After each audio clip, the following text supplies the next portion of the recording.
সম্প্রতি রাজধানীর মালিবাগের Fortune shopping মলে শম্পা জুয়েলার্সের ৫০০ ভরি স্বর্ণ চুরির ঘটনায় জড়িত বোরখা পরিহিত দুইজনই ভবনটির তৃতীয় তলার মহিলা টয়লেটের প্রবেশপথ দিয়ে ঢুকে আবার সেই পথ দিয়ে বের হয়ে যায়, এমন প্রমাণই মিলেছে চ্যানেল 24-এর অনুসন্ধানে।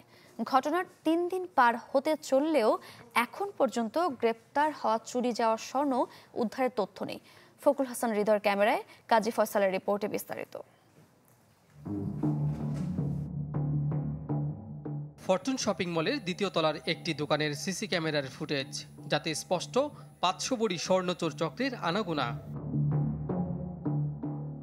ফরচুন শপিং মলের ৫০০ ভরি স্বর্ণ চুরির মিশনে যে দুজন অংশ নিয়েছিল, সরাসরি আমরা সিসি ক্যামেরার ফুটেজে দেখেছি তারা কিন্তু এই সিঁড়ি বেয়ে নেমেছিল এবং এই সিঁড়ি বেয়েই তারা উপরে উঠেছিল, সেটি আমরা স্পষ্ট দেখেছি। আমরা বাকিটা দেখব তৃতীয় তলার সিসি ক্যামেরার ফুটেজে। এটি তৃতীয় তলার নারী ওয়াশরুমের সামনের সিসি ক্যামেরার আরেকটি ফুটেজ। রাত ৩টা ২ মিনিট ১৮ সেকেন্ডে স্পষ্ট চক্রের একজনের ছায়া। এর কিছুক্ষণ পর দেখা যায় আরেকজনকে। এই ফুটেজ শপিং মলের তৃতীয় তলার আরেকটি গলির। দুজন মুখ ঢেকে বোরকা পরে এগিয়ে যাচ্ছে দ্বিতীয় তলার এসকেলেটরের দিকে। পরে দুজন দোতলায় নেমে শম্পা জুয়েলার্সে গিয়ে তালা ভেঙে লুট করে স্বর্ণ। অপকর্ম শেষে আবার উঠে আসে তৃতীয় তলায়। এরপর যে পথ দিয়ে ঢুকেছিল সে পথ দিয়েই বেরিয়ে যায় দুই চোর। এটা আমি তো অবশ্যই হতাশ তো হওয়ার কথাই, কারণ যেহেতু আমার এইগুলো এখনো উদ্ধার হচ্ছে না, একটা লোক অ্যারেস্ট হয় নাই, এই কোনো আপডেট পাচ্ছি না। হিরন আরও মিনারেল ওয়াটার মাত্র ৫০ পয়সায় প্রতি লিটার।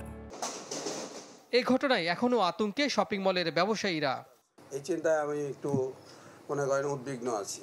রাত্রেবেলা সিসি ফুটেজ আমার ২-৩ বার দেখতে হয়, এমন একটা অবস্থার মধ্যে আছে, ঘুম হারাম হয়ে গেছে আমাদের।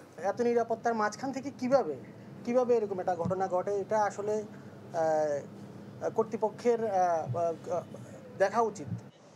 পুলিশ বলছে চুরির ঘটনায় জড়িতদের ধরতে তারা সর্বাত্মক চেষ্টা করছেন। সিসি ক্যামেরার ফুটেজ ছাড়াও সংগ্রহ করেছেন গুরুত্বপূর্ণ বেশ কিছু আলামত। আমরা নিকটস্থ বিভিন্ন সিসি ক্যামেরা ফুটেজ সংগ্রহ করেছি, সেগুলো বিশ্লেষণ করছি এবং ঘটনার সাথে জড়িত যারা তাদেরকে শনাক্ত করার চেষ্টা করছি। আশা করি দ্রুততম সময়ের ভিতরে জড়িতদের শনাক্ত করে আইনের আওতায় নিয়ে আসতে সক্ষম হবেন। যাত্রাবাড়িতে ১২৫ ভরি স্বর্ণ চুরির ঘটনায় জড়িতদেরও গ্রেপ্তারের চেষ্টা চলছে বলে জানান পুলিশের এই কর্মকর্তা। এটাও আশা করি খুব দ্রুততম সময়ের ভিতরে উদ্ঘাটিত হবে। কাজী ফয়সাল, চ্যানেল 24, ঢাকা।